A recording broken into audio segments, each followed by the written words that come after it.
Well, thank you very much. And as the title says, the year in review, the tourism sector, Barbados 2023.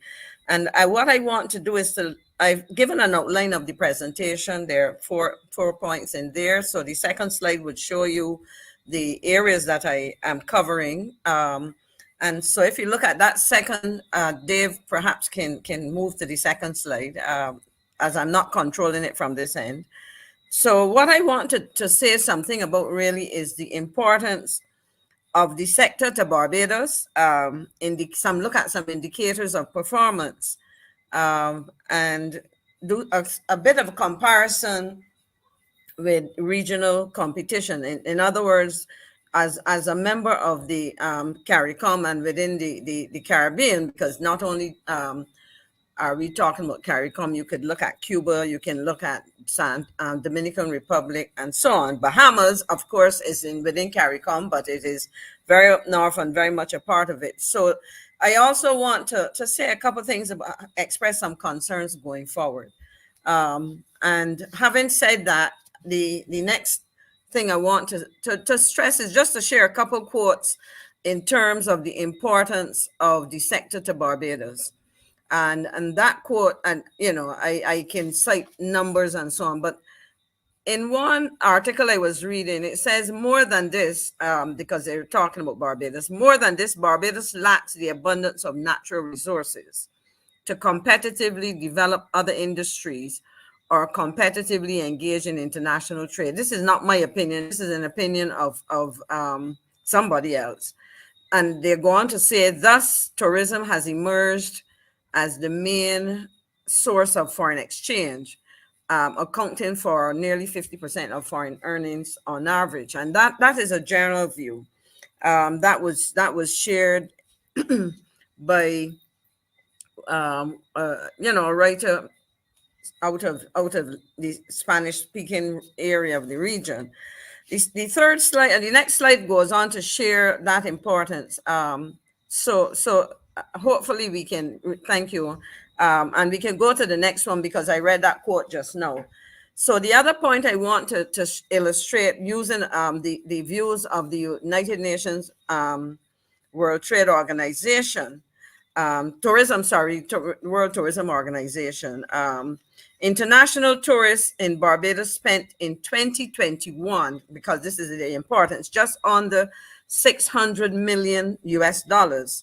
And this excluded passenger transport expenses. So for example, that when they say transport, they're talking about flights and so on, because essentially that money, and I suppose internal transportation, it isn't captured as easily, but the main part of that would be, airfares and so on. And this, because we're talking about this year, this was a significant decrease compared to the previous year, which will be 2020, when the country reported international tourist receipts greater than 1 billion US dollars. That is an interesting thing because 2020 we would have been at, well, I suppose that we would have had the issue of COVID.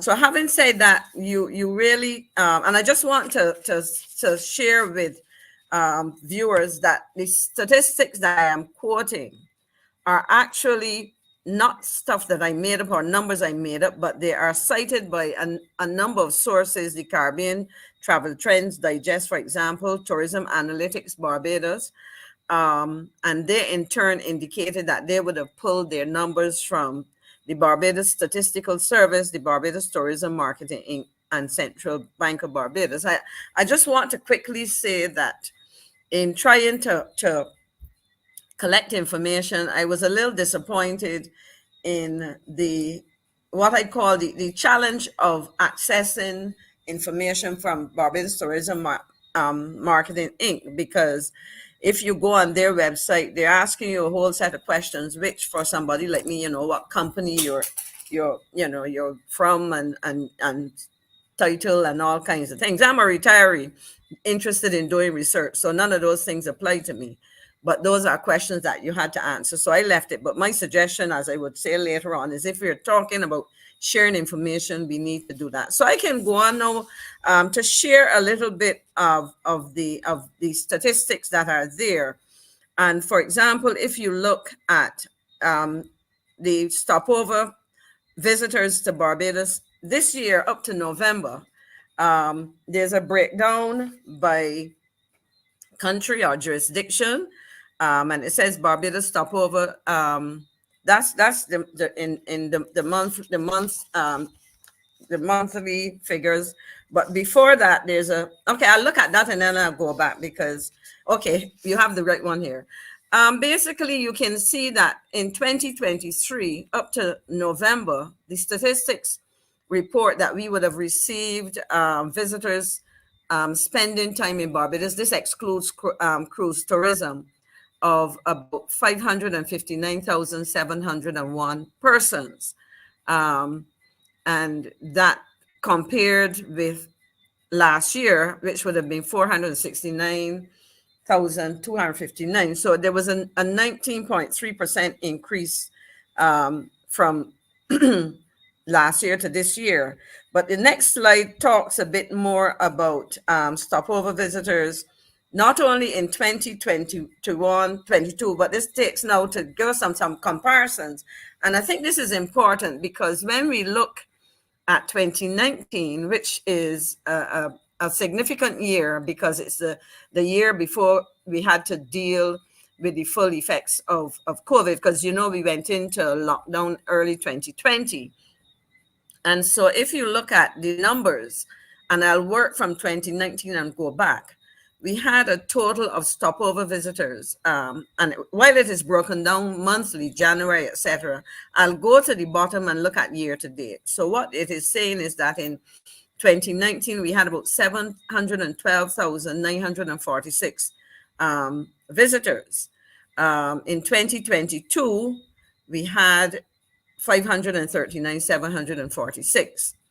And in 2020, and I think what would have happened, we would have had some people come in before the lockdown, and we had about 195,000, and that figure dropped down to 144,833. So what we are seeing is that between, let's say 2022, which was last year, we don't have the figures for this year, but we can always slot those in to get a full picture. But there has been a decline of about 24%, almost a quarter percent. I mean, a quarter of, not a quarter percent, 24.3, which is almost 25%, or a quarter of those who came in 2019. They fell by that figure. And that is a concern for me because while I was not able to pull those numbers up, and I can do that probably later on when people are asking questions, if they ask questions about this presentation. But if anybody has been following what's going on across the Caribbean, and I do have a slide which shows some numbers for the rest of the Caribbean, what you will see happen in Jamaica, for example, has been very successful in not only reversing the trend, but they're surpassing those numbers.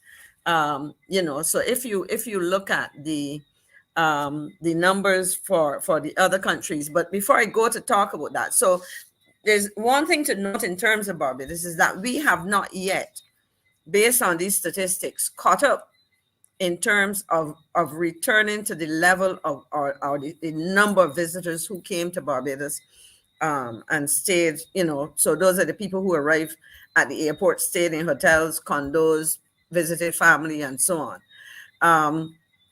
And so that is part of the challenge we have now.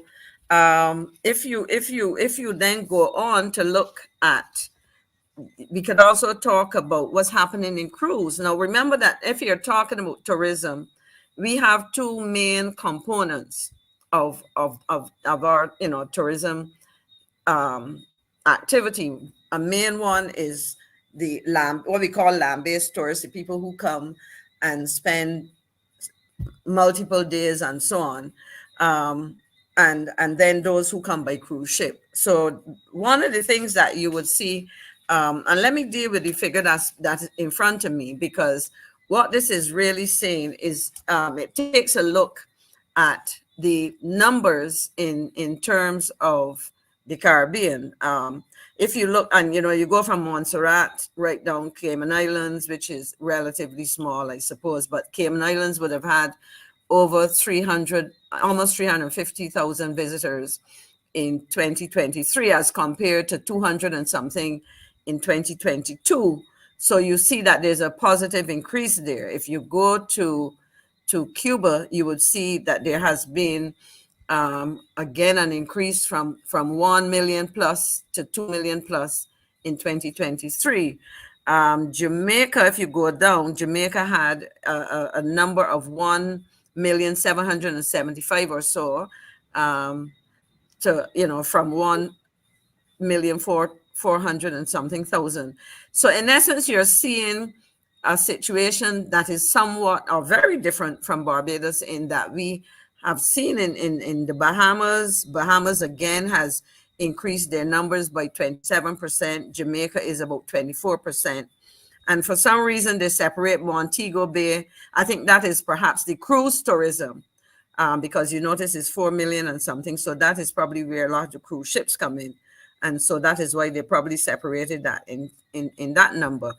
On the other hand, what we see in Barbados, we do have an increase, but that increase is smaller. But it also, even though we saw an increase from last year to this year, as I pointed out, even with that increase, we still have not reached the numbers for 2023. And if you look at what's happening in Jamaica, for example, you would see that there is a significant increase. Now, I have a table here which is fairly difficult to see on the chart, but it says Caribbean stopover visitors ranked by in order of change, percentage change. And this is the one with, you can show this one on, bring it up full screen, because this illustrates the point that I'm making. And I'll share the numbers for you because it may be still, okay, great. So what you're looking at here is that you will see that between 2019, they're comparing the figures for 2019 and 2023. Turks and Caicos has seen a 36% increase between 2019, and the 2023 figure.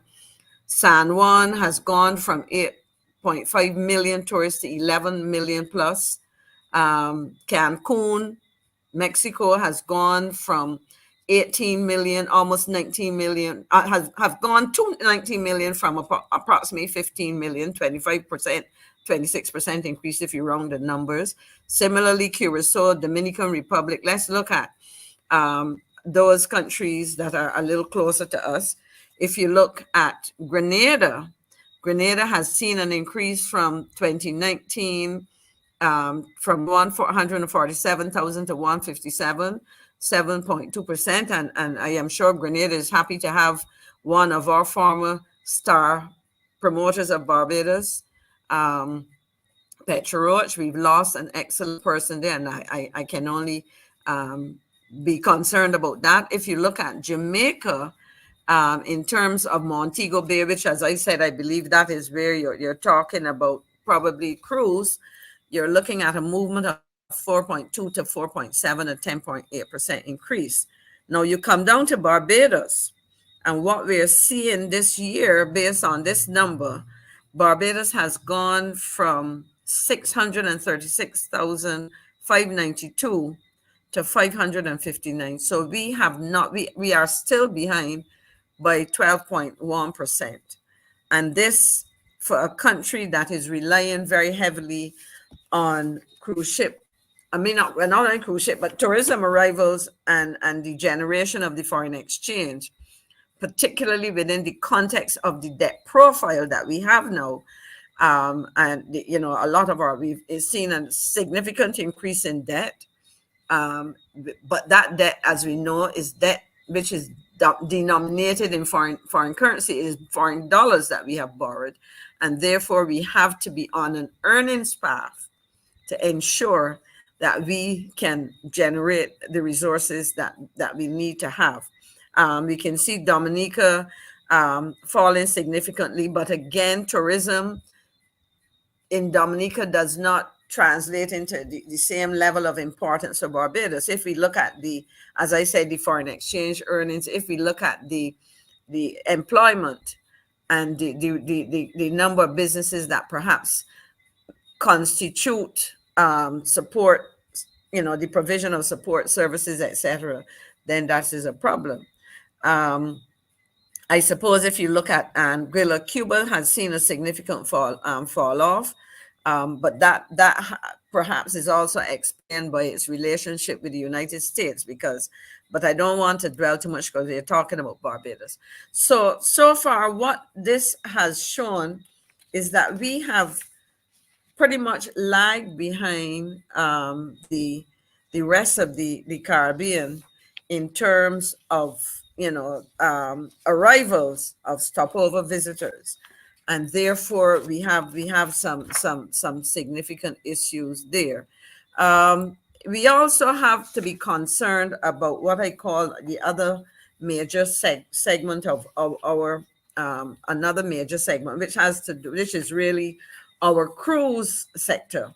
And for me, as somebody who spent from the beginning of the operation of the cruise facility as we know it, we really have to be concerned. And so there is a small chart, a short chart, which says landed and in transit cruise visitors by month.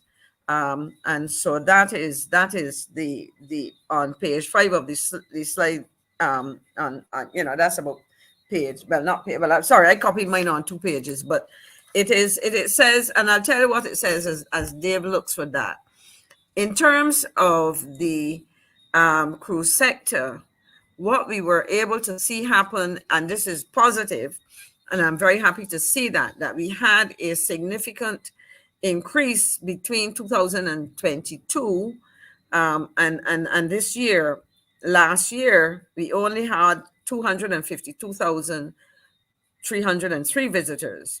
This year, we had 526, Miss 114. McLean, if you could just tell us again what this slide is that you want us to. Okay, it is the one. It says landed and in transit cruise visitors by month. It's a short slide. If I turn this, you probably can see on the top here. It's about that one. So that's what it says. It's short. It says it has by month is 20. So it says landed and in transit cruise visitors by month.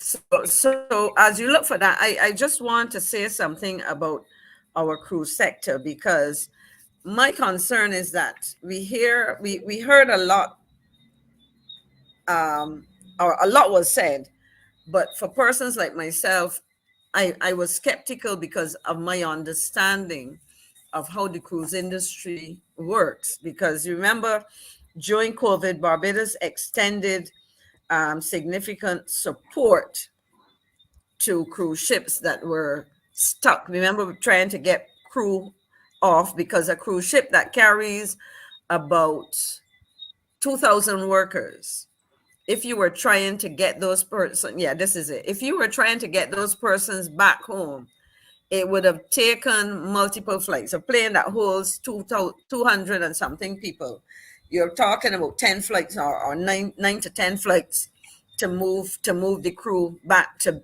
base, or to get them back to their respective homes. And of course, so what happened was that there was a significant facilitation of cruise ships. And I remember the then Minister of Tourism saying to us that we could anticipate that would have generated a significant amount of goodwill. I wouldn't even want to harp on the damage that we heard that was done to our coral reefs, which is a major issue.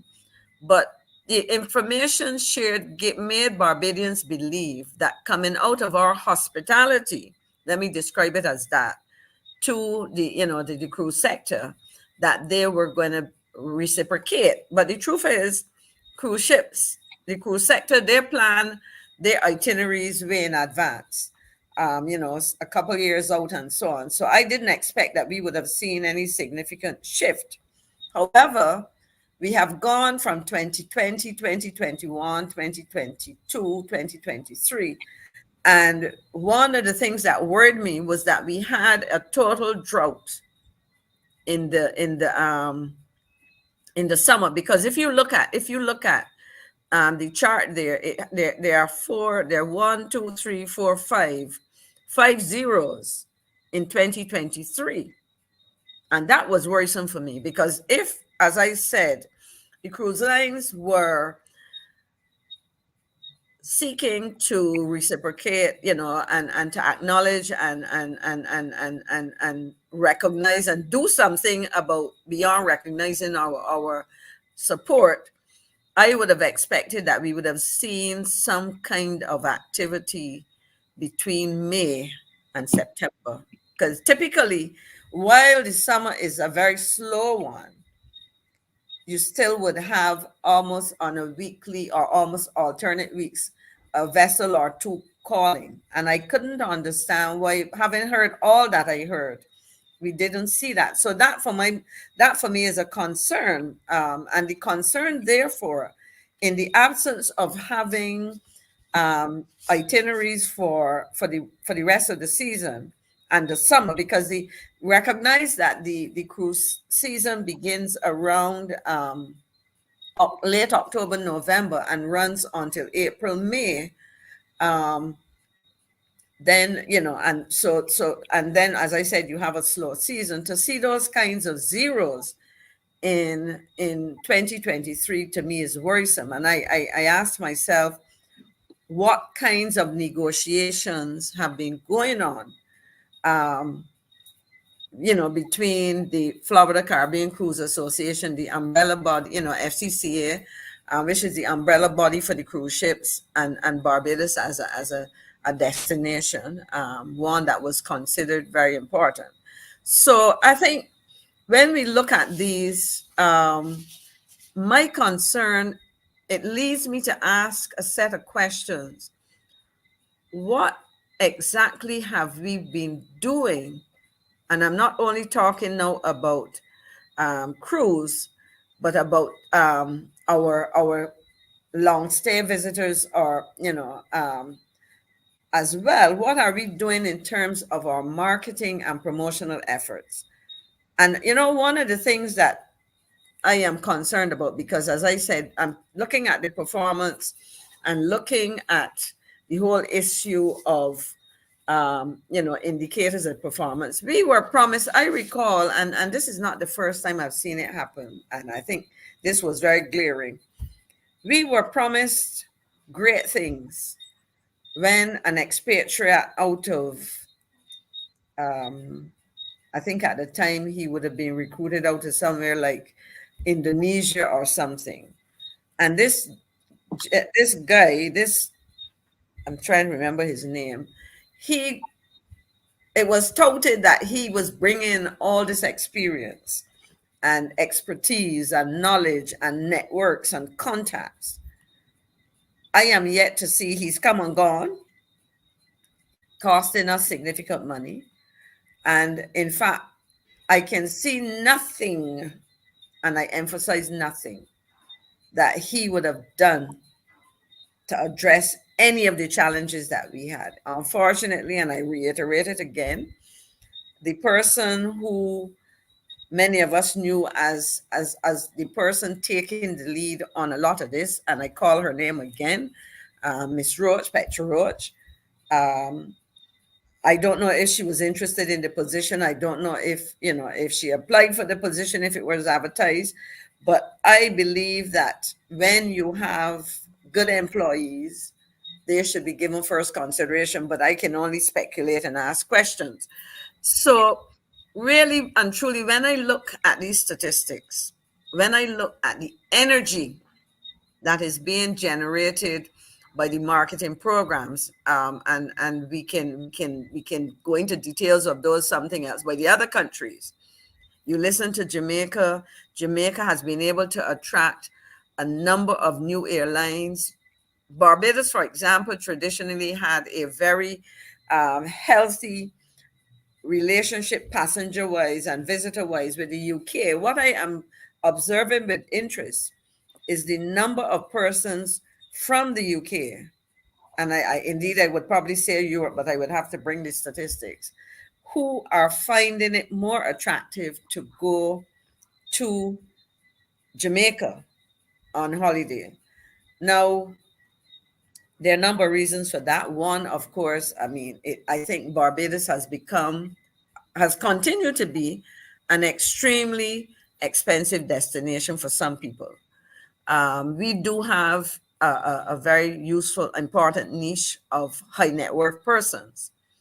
But as I tell people, an aircraft does not carry um, all first class seats or all first and business class seats.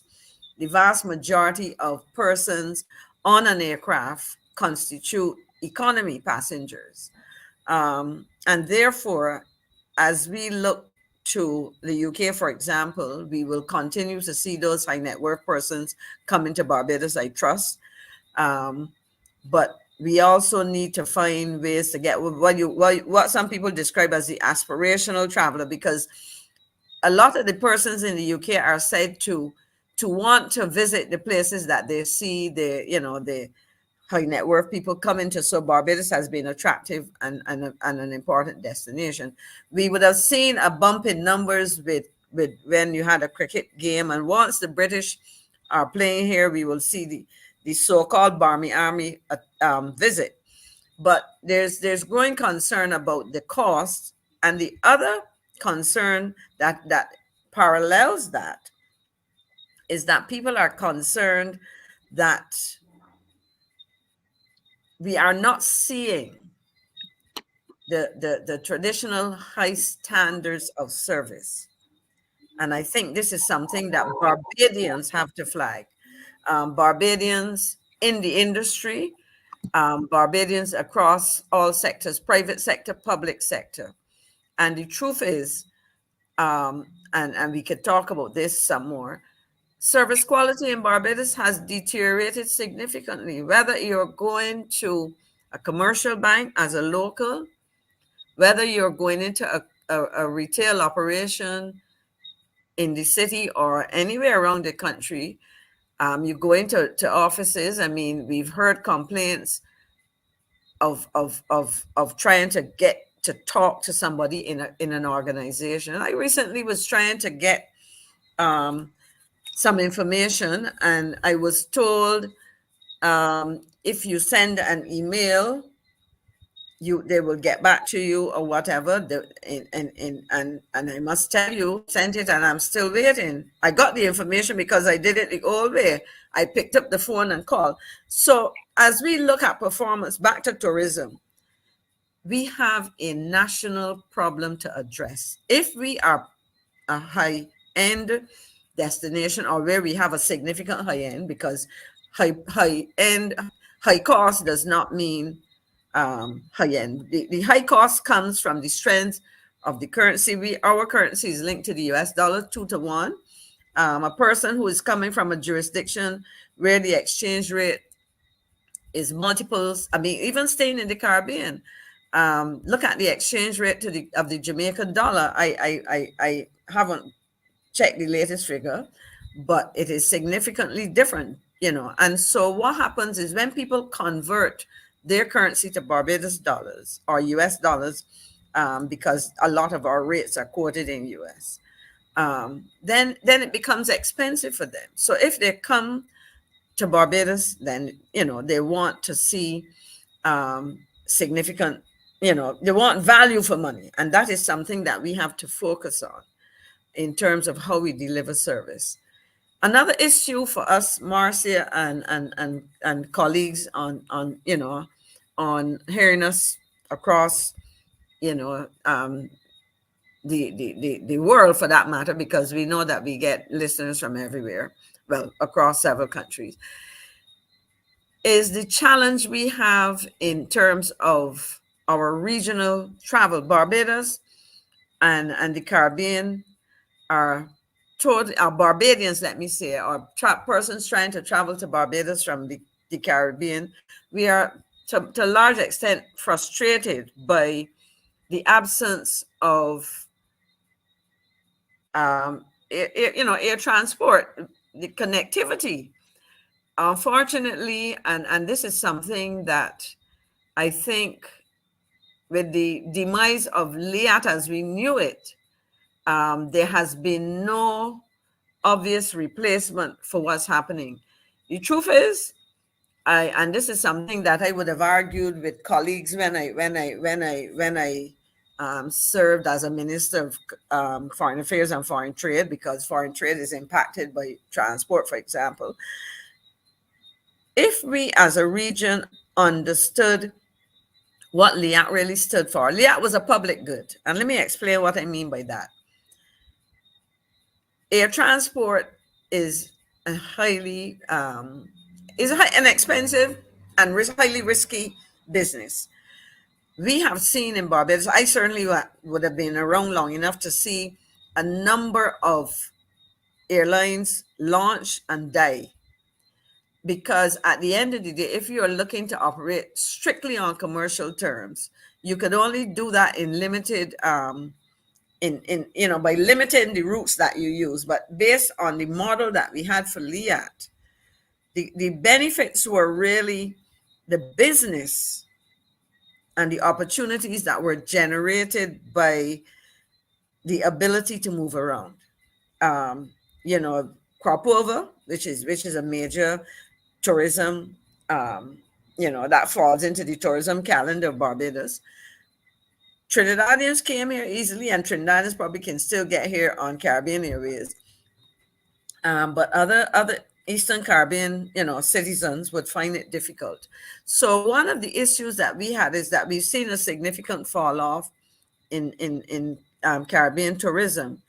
Visitors, because of transportation issues. Even moving cricket teams around is proving to be embarrassing. Because we just don't have the kind of flights and so on.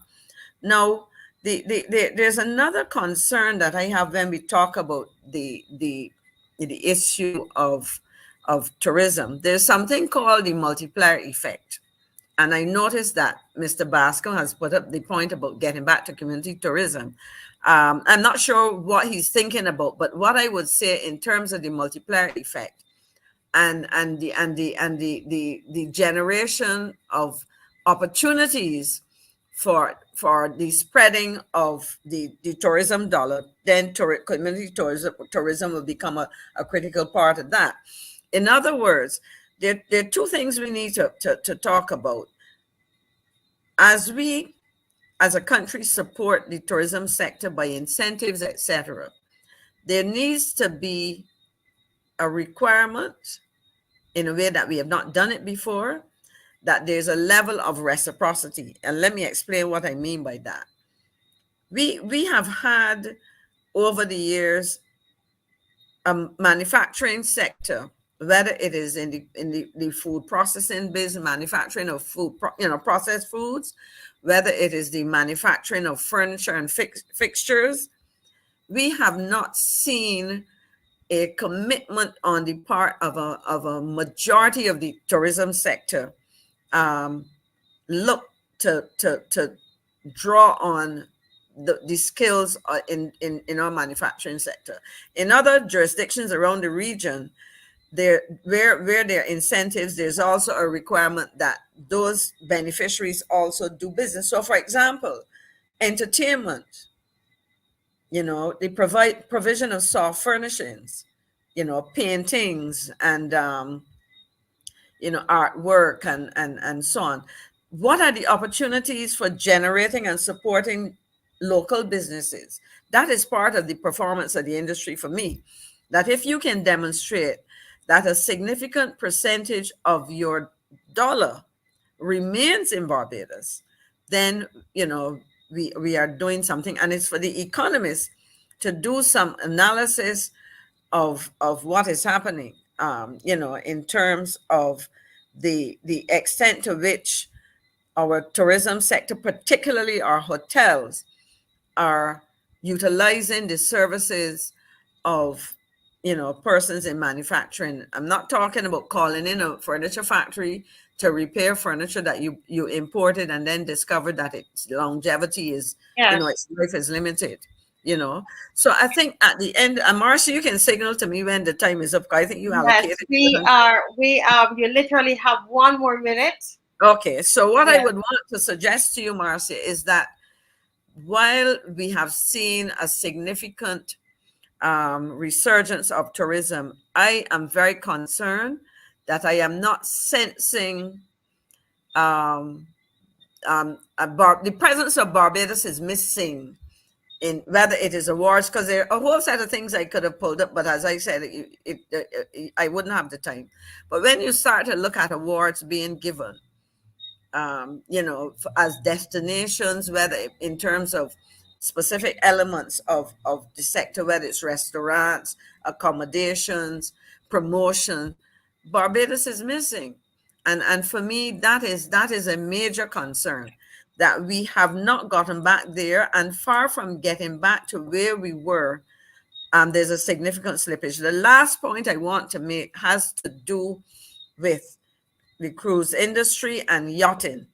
The cruise sector, um, we would have had a joint venture operation, which was public sector, represented by the Bridgestone Port Inc., as it is now, large corporate entities that were part of the operation, retail operations, etc., and public shareholders.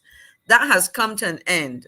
The government has taken over via the port, and I am yet to see any indication as to how they're strategizing. Perhaps they'll say that's nobody's business, but I would want to hear what is happening. And finally, when we talk about tourism, we had we had a situation where, and I had some maps which I couldn't get a chance to incorporate in presentation, but we had a very successful initiative to build what was a small but very lucrative niche in terms of yachts.